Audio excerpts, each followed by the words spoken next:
Hey, this is Tyler Horsley, founder and CEO at Nuclear Networking here in Denver. So today in the episode on Business Growth Architect Show, I'm going to share and discuss ways to grow your business, think about scalability, and frankly, avoid a lot of pain and expensive mistakes that I wish I would have known about before building and selling organizations. So to find out how to scale your organization and think differently as an entrepreneur, head on over to the show.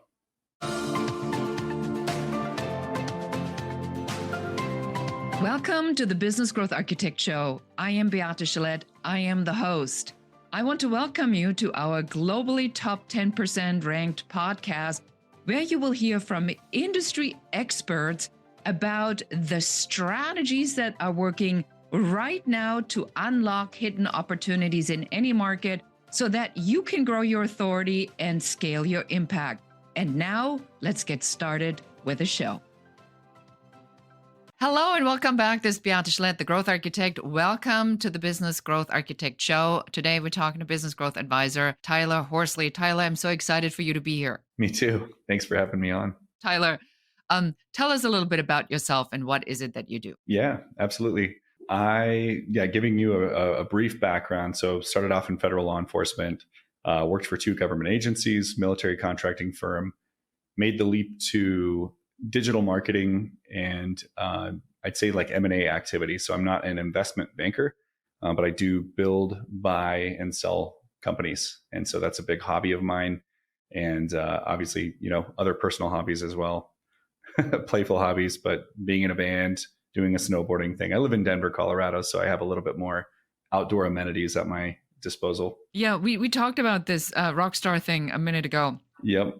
So I was laughing because Right. I think it's funny. I can't sing. I mean, I'm capable of many things. Singing is not one of them. Mm-hmm. So you took this quite far, didn't you? Oh, man. I don't know. I think I'm maybe more humble, like more of a realist in that sense. I'll just let everybody know if somebody has made it listening, you'll get this. But I pursued it and I pursued it well, like I do in business. Like anything that I try to pursue well. So what you're alluding to, just for the listeners, like we made 93.3. That's the local famous radio station that the Fray made it big on here in the States. Got to meet quite a few famous folks, got to headline the Bluebird. We were able to record at Colorado Sound Studios where Eminem and Midas Yahoo and Justin Timberlake and a lot of other people have recorded in the past. And so I guess if that's making it, I definitely put a little bit of a dent in it. But had we gone further, which is why I chose to get out of it, it's essentially doing business with major credit card companies called record labels. And I just didn't find that really attractive. So it's really interesting that you said that, because I think sometimes we have this idea of a business being so amazing and then we're in it and we see how it works and we don't like that's it. right. I did a lot of speaking pre-COVID.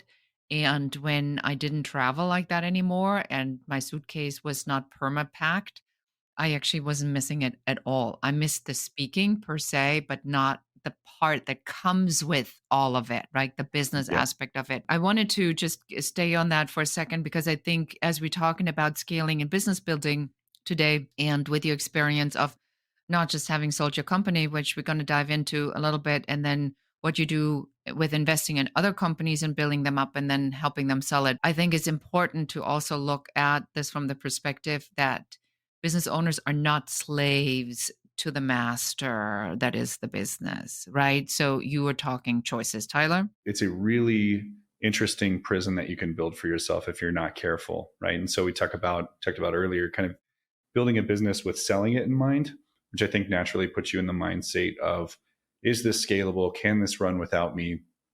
Have I really put a lot of thought into processes, methodologies? Is this repeatable? And so that's something that just through experience, I did not do well the first time through. And so that's something that I think through every single time I fund, build, and sell an organization. And my last 2, as an example, I didn't work a day there. I wasn't on payroll. I was not one of the employees. I advised, consulted, and used a lot of just knowledge base and contractors and certain things like that to basically execute, and didn't actually have to participate in the day-to-day. So I've definitely come a long way. But to your point, it's like it's very easy for a business owner to especially entrepreneurs with our mindset, go, go, go all the time and achieve all the time. And then you stop and you have a shovel and you've dug this really big hole and you can't get out and you've created yourself an 80-hour a week job instead of working a 40-hour a week job. Truly. So, why are business owners not thinking about selling their business? Is it that the thought never occurred to them? Is it that nobody teaches that? Is it that they just simply don't know? In my experience, the thought didn't even occur to me. I knew that I wanted to do something in this space and that I was really, I had a knack for it. And so I was more focused on the levers and the function and making sure that it works well, which I think is important. But I actually didn't think about like, hey, would I ever want to exit this? And I know we're just talking 30,000 feet right now, but another thing, somebody out there might be listening right now who's considering taking on partners and giving them large portions of equity. You really need to think about, are you going to sell your business or not at that point? Because you might all agree to sell your business, or maybe one person wants to get out and you want to stay in, or maybe none of you want to get out and you have to sell it for another reason. Like, it's responsible. It's kind of like estate planning in life. I know that's not fun to talk about, but it's just responsible to think that way. And it'll set you apart from other companies and help you build it better from the start. So, what would you say to somebody who is wondering, do I even have a sellable asset? Can you take me through maybe like 3 or 5 points of what needs to be in place for me to have a sellable asset? Sure. First thing I would do if I was wondering, do I have a sellable asset, is you can sign up for platforms for free like transworld.com or BizBuySell. And ultimately what you're looking for, whether you've sold a business or not, everybody kind of understands how real estate sales work. So if you're putting your home up for sale or thinking about selling your home, Google your neighborhood and click homes for sale. And what you're going to naturally find are comps, right? So it's just comparable, like, hey, this home is kind of like mine. It's 2 blocks away and it's sold for this much. And once you've kind of assessed, and you can do this on these websites, but assessed, other businesses like mine, are they selling? And if so, for how much? And what are the revenue factors that have to happen in order for these to be sellable? So just brief education, I think, is helpful there. If you're quite a bit, if you're more serious than just window shopping or window selling, so to speak, then you can actually consult with, there's obviously local brokers and things like that. Sometimes people will give you free evaluations. You can submit their P&Ls. Hopefully you have well-kept books and a couple years of finance. So I'd say 1, pre-educate yourself just by looking at other companies. How much are they selling for, et cetera. 2 is ensure that you have at least 2 years of qualified financials, which means you've been a profitable organization for at least 2 years. The reason that's important, especially if you're in the States, is because if you have 2 years of qualified financials, you're now eligible for SBA 7A loans. And there's a lot more financing opportunities for you to get bought out, as well as a future buyer of your company. So even though you're not taking out a loan to sell your company, somebody else might be looking to. And if you have 2 years of qualified financials, they're now eligible. So those are 2 things that I think are really important right out of the gate. Just self-education. I would read a book. It's called Built to Sell. It sounds really simple, and it is, but it'll kind of help you wrap your... That was in his podcast. Yes. Are you serious? Yes. Nice. Yes. Very cool. Yeah. Yes. Yes. And we did talk about the acquisition of my company. I think the idea for you now is to say to a business owner, I never thought about this. So now they're listening to our podcast and they go, maybe I do want to sell, but I've never thought about it. And what's the issue that most business owners have that is in their way of selling their business? Lack of process and lack of scalability. So those are the 2 biggest things. So if you are the glue that holds your entire business together and it cannot run without you, you don't get sales if you're not there. The engine does not work if you're not there, and nobody wants to work with your company if you're not there. That's a huge red flag for a buyer. They're not, essentially, yes, they're buying you and your vision, but they really want to buy a business that ultimately could run without you someday. So that's one of the biggest pieces. And then the second piece is, even if you've gotten those things figured out, if you've not taken the time or you've not worked with an organization who does this professionally, because you can outsource this stuff. If you don't have processes like handing somebody a book right when they walk in, here's exactly how to run my business.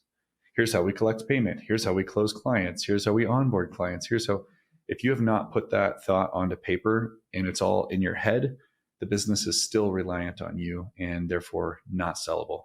I couldn't agree with you more. So, here at the Business Growth Architect, so the way we talk about it is that you got to have first a strategy of where you want to go. And that should include, am I going to want to sell this? Do I want an equity event? And that needs to have a number, because without a number, you don't know what you need to get to so you can get the valuation that you want to have. And then you need to reverse engineer the systems and the processes that are going to get you there. Did I miss anything, Tyler? That sounds spot on. Why is this so difficult for people to understand? Is it the ego? Is it the entrepreneurial ADD mind? Is it all of the above? Is it the God complex of the creator? What is it? In my personal experience, it was just not my highest and best use. So if you're familiar with like EOS and traction methodologies, I'm a visionary. I'm not an integrator. I can go speak to audiences. I can close deals. I like all the fun stuff. I can say conceptually, here's what I want to happen. But when it comes down to sitting in an office and thinking through every step, and I like that is super boring and dry. And so to your point, it's outsource it. It's like companies do that for you. They'll sit here. All you have to do is talk. They'll pick your brain. They'll write it down for you. They'll make it look pretty. So, Yeah, exactly. Exactly. Yeah. How difficult is that to pick up the phone and call me, right? Right? I mean, Nailed it. that's what we always tell everybody. So you're saying that, if I may rephrase that, Tyler, that some of the stuff that got us here isn't going to get us through this portion that needs to be in place That's right. to have an equity event. That's right. And can you add a little bit more color to this? Because I think this is a very, very important point for our listeners to understand what is in their own way of creating this equity event for themselves. Yeah, I'd say, again, lack of willingness, right? Just right out of the gate. It takes time. It's going to take you away. Even outsourcing, calling you, working with organizations to kind of do this stuff. I think that it's less, they just need kind of a kick in the butt to get it done and to actually do it, because it's like, man, well, I just want to sell. I want to do X, Y, and Z. And so maybe there's a bandwidth component there that kind of gets in their way. Secondly, it's just, again, back to highest and best use.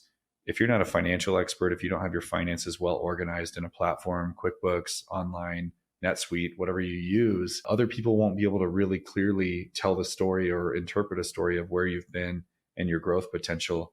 It needs to be really well organized. And again, maybe you're not well organized. And so it's, what does it look like to bring on a fractional CFO or somebody who can actually put that together? So the best way that I learned was actually engaging, like I said, you can engage with a brokerage, a consultancy, an M&A, et cetera, and kind of going through it. And for me, it was an expensive journey because I didn't hire any consultants. I didn't hire any agencies. I just went direct to M&A. And so through forceful requests that, hey, you need to have this done. It's like, I don't know what that is. And so I paid them a retainer and then also had to learn on the fly and deliver all this stuff to them as well. So definitely didn't repeat that process after the first time. But, well, I will tell you, going through the due diligence process, especially when you're selling to Bill Gates and everybody's job is only to protect the man. I mean, I had to pull out divorce agreements. And they wanted to make sure that no crazy ex-husbands were jumping out of the bushes with a machete, coming after him, asking for their fair share of things. So that was a level of scrutiny that I have never experienced before and never experienced since. So to your point, and just to reiterate this to the Beehive, is that when an acquisition is a strategy and it's an exit strategy, it will, if I heard this correctly, Tyler, cost time and money. That's right. Yep. So if it costs me time and money, what are some of the people that you're meeting? What are they struggling with? I literally just spoke to somebody who has an absolutely beautiful product, but she's not a business person. She's a creative. So she put this great product to market, but didn't know how to run a business. So she didn't make the sales, lost a lot of money. Now I saw her and I said, I know exactly what we need to do with this. Here's how we're going to position this. We need to rebrand this. With a better message, with an engaging message. And then we need to put some money behind it to run, ads to get this in front of people. And she goes, no, I've already lost so much money. I want somebody to hire me, give me a salary as a creative director, and then pay me a percentage on sales. It's like, no. If somebody finds a distressed unit, they will go and they will take that and buy that from you for nothing. And then they'll do whatever they want with it because it's on you, not on them, what happened, right? How do you help people to get over this hurdle of being their own worst enemy? Because to get big money, you're going to have to spend more money than you thought. Right. Yeah. I would also add that undergoing or doing that process of in thinking of how to prepare your company for sale also forces you, and the positive outcome is to become more scalable and actually be able to answer these questions. What are your 1 year, 3 year, 5 or 10 year goals? How are you going to get there? What are you doing to grow and not grow? And so just as an added benefit, I think that even if you didn't sell your company, like just going through the process is still beneficial. Helping entrepreneurs get out of their own way. The way that I kind of do that is you can start out with a conversation of asking them where all their pain points are. What do you hate most about what you're doing and where you're at, and what could you delegate if you'd like to? I found the accountability chart exercise really helpful, which is essentially like, great, it's you wearing all the hats, but if someone were to recreate this and you could clone yourself, like how many roles would there be? Because there's only, there's one visionary, one integrator, maybe there's an accounting team, there's a marketing team, there's this, that.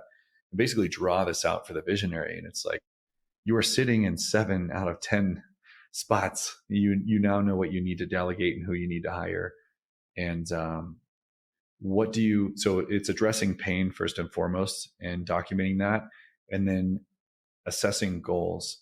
It's like, what if everything was perfect in your business? What does a perfect day look like to you? And most people are like, well, I just want to talk to people and I just want to do A, B, and C or design or create things. I don't want to mess with billing and chasing a check or a credit card decline or a chargeback. And so by addressing those goals or assessing those goals, it's like, great. That also is another reason. So it's kind of, I don't know, like the movie Inception in a way. You can just ask questions, open-ended questions, and kind of like document these things and say, if we could solve all this for you, wouldn't that be worth doing? And typically, I think once people slow down enough, especially entrepreneurs, to think and look at it on paper, and they're like, yeah, I actually really need this. And I didn't think I needed it prior, but yeah, it's facts. It's not opinion at that point. So I love that. And so we will talk more about mergers and acquisitions and how you can set up your business for sale right after this message. Are you looking for the hidden opportunities for you in this market? Or are you simply wanting to figure out what is your unique differentiation factor that makes clients want to work with you and not your competitors? If this resonates, I want to invite you to go to uncoverysession.com and schedule your 15-minute complimentary uncovery session with one of our business growth advisors that will take you through what your number one business growth blocker is, what you can do to remove it, and what your very best next step should be. And now let's get back to the show. And welcome back. Beate here with Tyler, Business Growth Advisor, talking about mergers, acquisitions, scaling your business, and what often so much is in your way of seeing the path to this fabulous, amazing, beautiful end result when you open the account to your brokerage and there is a big amount of money in it and you go, it's all been worth it. Now, today, you said that you sold your business and you're now part of another company that helps entrepreneurs, business owners to take their great ideas and bring them to market. So tell us a little bit about what that looks like, because I think it's also an interesting model. I would love to have you talk about what that means from an equity standpoint, Because if you want to make really big money and you need people to put money in your business to do that, they're going to want a piece. So tell us about that. Yeah. So there's kind of, I call it three divisions. One is personal, which I'll cover last, but the organization I actually work with, DRG Invest, we're a private equity group out of Colorado. We invest in and build, and as the initial name suggested, Denver Realty Group, I think is what it initially stood for. We're into a lot of multifamily apartments, this, that, and the other. We also own a construction company, property management company. Like, there's several companies, but we've repositioned the organization as what we call a company factory. And so what that looks like is we look for viable needs in the market, best ways we can serve the community by offering basically where there's vacuums in services or products or specific industry sets. We would actually formulate, and we have this kind of machine, genuinely. We have fractionals. So we have an entire back of house accounting and all of the things that any company would need. And essentially these ideas go through this idea factory process. And if they're vetted and they meet all the criteria, we actually put funding behind those and grow. And then we'll place a C-level into those positions. So that's the DRG side. DRG actually owns Nuclear Networking, so the organization that I sold. And so I'm still acting CEO over this organization. On a nuclear networking side, we certainly work with far more businesses than just the ones going through our own factory here. So we are working with, a lot of entrepreneurs and helping them discover the why, right? Ripping off Simon Sinek, but genuinely, if I lined you up in front of 100 people who are ready to buy, and I lined you up next to 10 of your competitors, and I'm giving you 5 to 10 seconds to tell me why you're better than everyone else you're standing by, what would you say? And we help them answer that question. Most people say, well, we've got positive reviews on Google, or we're in the Better Oh Business God, Bureau. I just threw up in my mouth. Exactly. They actually say that. Yeah, exactly. Oh, So, how about we um, do really good work? oh, that's right. We're honest. We have integrity. Yeah, and we do show up on time. That should be expected. That's called basic transactional. Oh, and we stay we always within our budget. Yes. Yeah. Yeah, exactly. So it's Differentiation factor, it is not. Yep, that's right. So we drive them through that, try to better understand their margins, create objectives on that, and then we really help them. It's like, great, now we know who we are, what pain we solve, what goals we help our clients or prospects reach, and then we move towards how can we wow them with value through an offer they would feel foolish saying no to. Because if you're selling everything that everybody else is selling, nobody cares. It's like, great, we replace roofs. So do 5,000 other companies. Like, what? We're going to give you a $50 gift card with every roof inspection. And I'm making this up, but it's like something that pierces through the noise that stops people. We call them scroll stoppers, and gets their attention. And so I have the privilege of working with a lot of entrepreneurs who certainly, in me too, still, I'm still learning and will forever be learning, but they kind of get in their own way. They may not be able to see, they might think, we've run into this a few times, but it's like, man, my idea and the way I want to sell it is just perfect the way it is. And I've hired and fired 5 other marketing companies, but they just don't get it. And it's like, maybe, Oh, my or maybe, favorite. Yeah, yeah, my it's like, favorite. listen, maybe there's a way to rethink your company and how you sell what you sell. And if you trust somebody enough to think through that with you, assuming you've done your due diligence with that marketing company and it's not like your nephew doing the marketing, you might actually find some real clarity, and your entire business career could change in a positive trajectory. So that's kind of the second arm.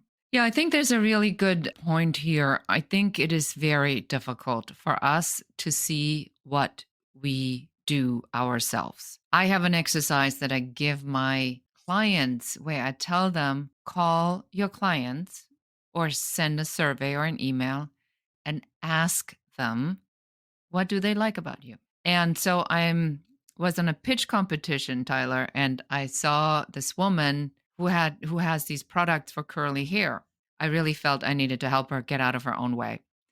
And then she sent the survey out and she says, "Oh, 80% of our customers want bigger bottles." And I said, "I'm sorry, are you telling me that in one transaction you could make twice as much money?" Sometimes it is impossible for us because we have a certain belief system Right. and we stick to that.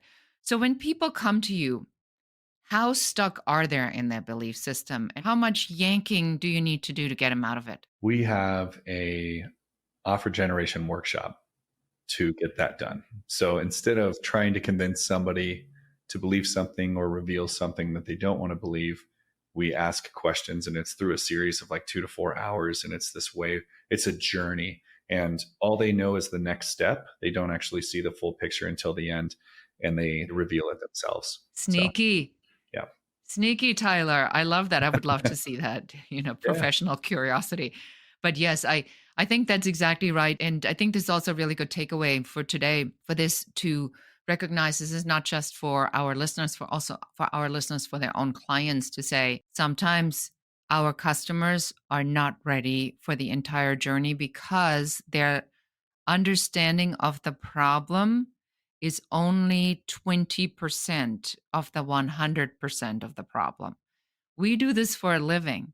You need to open your mouth 2 seconds and we already know we already know, okay, there's da da da da da da. We already know the five things that are not happening.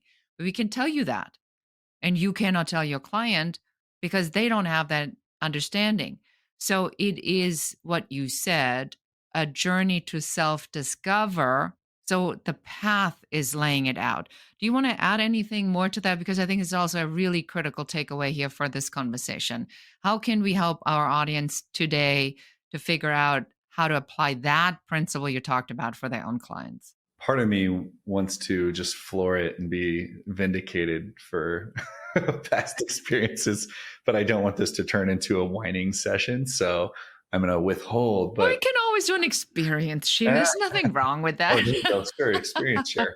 It's very gestalt, right? So Yeah, exactly. yeah, yeah. So I'd say, I guess, just a little biased, but if you're going to hire a professional organization that services or sophisticated, and to your point, oh man, like, and I'm, I guess, relatively young in this space, but I've been doing this for like 10 years. I'm 36 at the time of this recording. So I'm like, well, I have a lot more to learn. Plus, the space changes so much, so rapidly. But I've grown over 2,200 businesses.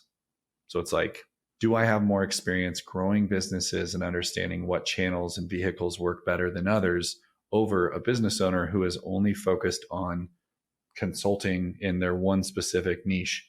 Likely that I would have an advantage there. But this paradigm shift happens once in a while because back to ego, because entrepreneurs, we have ego. And part of that's the reason we're here, which is That's cool. why we entrepreneurs, because we That's know right. better than anybody else. Yeah, yeah, exactly. Well, like the negative shift with clients for us is when they move from, why don't people want to buy my product service the way that it is? It must be their fault. And actually, it must be the marketing company's fault too. So the company that you hired for their expertise and their partnership, they create that company as now the company's the enemy, and they fail to challenge themselves to be a little bit more introspective around. I hired this company to help me. That also includes hearing bad news and maybe areas of opportunities that I can improve. I've never met a marketing company that said, "Hey, everything's broken. Sorry, good luck." They're usually like, "Hey, this isn't working, and here's what we do instead." But I have had some maybe more ego driven folks, and I'm guilty of it too. We all are, right? But it's like, no, you are my third agency, but it's still, I think it's you, and you're taking advantage of us because you can force 11,000 people to buy my $50,000 product. It's like, all right, data says this, and basically, so I would just say, more than anything, whoever you are, listening out there, like, find a partner that you've done really great due diligence on. And once you determine to trust them, just like a marriage or anything else, fully trust them and listen to data and rationale. And if you need to, create a consortium or look maybe other individuals that work in the same space that you trust and kind of bounce some of those ideas off of, because it's okay to not know and it's okay to be anxious, but shooting your help is not a way to grow your business.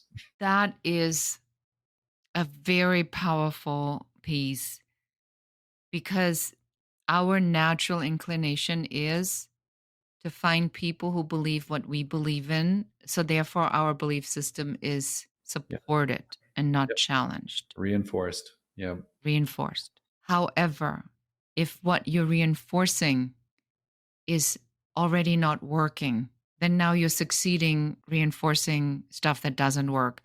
And I will tell you, I've had a very painful experience where I hired a very very, let's just say colorful, high ticket closer. And there was a point where, he blamed me, he blamed my clients, he blamed my lists, he blamed everything. And I got really mad. And then I thought to myself, well, what's the gift here? Where's the opportunity? Where's the lesson here? This isn't coming for nothing. And I realized it was my own voice of doubt of the story that ran in the back of my head. Right. And so, are you seeing this in your work that there is a story that runs that needs to be reshifted? Oh yeah, of course. And just for the record too, because I know in entrepreneurship, at least for me, we're tempted to talk about success and provide, feedback or experience share and more. I do regular work. I've intentionally gone out of my way to do extreme accountability work and literally ask those same questions, like what's underneath that? And just to give more context, it sounds kind of weird, but one of the tools and practices that I use is asking in third person. So it sounds like you're nice and crazy, but if I have a negative response because a client reaches out and says, I don't like the way this was done, and maybe they challenge your integrity or the quality of work or whatever that is, and I get that, I get upset. It's like, well, what kind of person gets upset when their integrity or quality of work is challenged? And now all of a sudden I can actually tell that story because it's easier to see from the outside than the inside. And so it's like, well, yeah, I mean, I had a career in federal law enforcement. Like integrity was an integral part of that entire piece. And I have actually genuinely put my heart and soul into this to try to help this person. And they're blaming, but they're also not introspective enough to see that there's other. So it's like, where does that show up for me in my life? And so, I mean, I can kind of go down that path, but yeah, that's kind of my thought process. Yeah, I think that there really is nothing like that when you get into that point and you say, if it's not landing, it's not landing because you yourself are not congruent. What you do is not congruent, or you're missing the mark, or you're not doing the things that you need to be doing. I will say that I begrudgingly arriving at the point where I will tell you that as a business owner today, as a service provider, unless you run ads and you make that part of your plan, it's going to be almost impossible to grow your business to a certain level. I mean, you can do a couple 100,000. If you kill yourself, maybe 1 million, but then you're always on the road speaking, talking. But if you want that sort of sexy system where you do this and the mastermind and the online course and you have all these people coming and sell the book, there's a model out there, and that model is a model that's an advertising model, and you're just not going to get around that. So I think there's also a part of the reality there. So to wrap it up for today, Tyler, so what I'm taking away here, and I want to recap that and get your final thoughts on this, is that we really encourage everybody to get very clear about what that future goal is. And if you are in business and you don't have an exit strategy, an exit plan, I am going to scratch my head publicly because I just don't see any point in doing this and then doing it for nothing. I mean, if you do it, build it, sell it, drink beverages with umbrellas in it on a beach somewhere, if that tickles your fancy, or support your church or shelter or whatever that might be. So really look into this on whether or not an exit strategy is the right thing for you, and then do the work. For somebody who now says, Tyler is the bomb, where do I find more about you? Where do we send them? Sure. So typically I would recommend LinkedIn just in terms of following where I'm at, what organizations I'm a part of, what I'm doing, right? That's our public business social feed, I guess, right? From a contact perspective, email me at tyler@nuclearnetworking.com. All right, Tyler, it's been an absolute pleasure to have you on the show. Thank you so much for sharing some of your insights. Thank you for having me. I enjoyed it. And that's it for us today. Thank you so much for listening to or watching the show. Until next time, and goodbye. Thank you for listening to or watching the show. We are so excited that you're here, and we are very grateful for you. Now it's our turn to ask you for help. Please do share this episode with one other person that needs to hear what we were talking about today. If there's any question you have about business, please do reach out to us and let us know. And don't forget to schedule your complimentary Uncovery session at uncoverysession.com, where one of our business growth advisors will help you to figure out what your number one business growth blocker is in only 15 minutes. And that's it for us today. Until next time.